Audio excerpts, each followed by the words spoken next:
کرناٹک میں مختلف طبقات کی سماجی، معاشی اور تعلیمی حالت پر تیار کی گئی کانتراج کمیشن کی رپورٹ کو حکومت فوری جاری کرے، اس بات کا مطالبہ ویلفیئر پارٹی آف انڈیا کے کرناٹکا کے ریاستی صدر ایڈوکیٹ طاہر حسین نے کیا ہے۔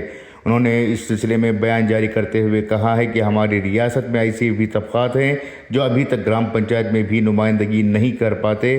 تمام طبقات کے ساتھ انصاف ہونا چاہیے، ہر ایک طبقے کو یہاں کے ایڈمنسٹریشن میں، تعلیمی میدان میں اور معاشی طور پر اس طرح سماج کے ہر میدان میں برابر کا حق ملنا چاہیے۔ کانتراج کمیشن کی جانب سے جو رپورٹ تیار کی گئی ہے وہ خوش آئند بات ہے۔ اس میں ریاست کے تمام طبقات اور بالخصوص یہاں کے اقلیتی، دلتوں اور دیگر پچھڑے طبقات کی صحیح و صورتحال سامنے لانے کی کوشش کی گئی ہے، اس کا ہم استقبال کرتے ہیں۔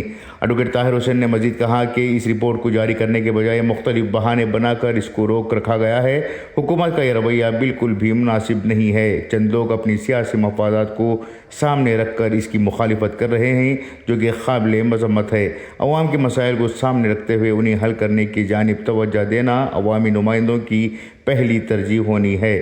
مزید انہوں نے کہا کہ پچھلی بار سدرامیا حکومت نے اس میں دلچسپی دکھاتے ہوئے اس وقت کے بیکورڈ کمیشن کے چیئرمین کانتراج کو اس اہم کام کی ذمہ داری سونپی تھی، جس کو بعد میں جے پرکاش ہیگڑے نے مکمل کیا اور حکومت کو رپورٹ بھی سونپ دی تھی۔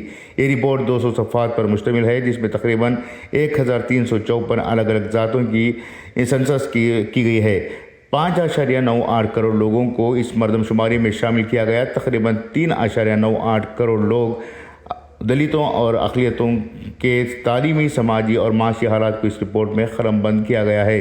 اس کے علاوہ لنگایت، برہمن، وکلیگا اور دیگر طبقات کی صورتحال بھی اس میں بیان کی گئی ہے۔ 6 کروڑ لوگوں میں کس ذات کے کتنے لوگ ہیں، اس مردم شماری میں بتایا گیا ہے۔ اس رپورٹ کی روشنی میں ان تمام طبقات کو ان کی آبادی کے تناسب سے ان کا حق ملنا چاہیے۔ کانگریس پارٹی نے اپنے انتخابی منشور میں بھی کانتراج کمیشن رپورٹ کو جاری کرنے کا وعدہ کیا تھا۔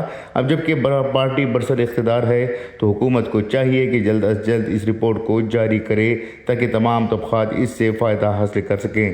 بیورو رپورٹ، انقلاب نیوز، بنگلورو۔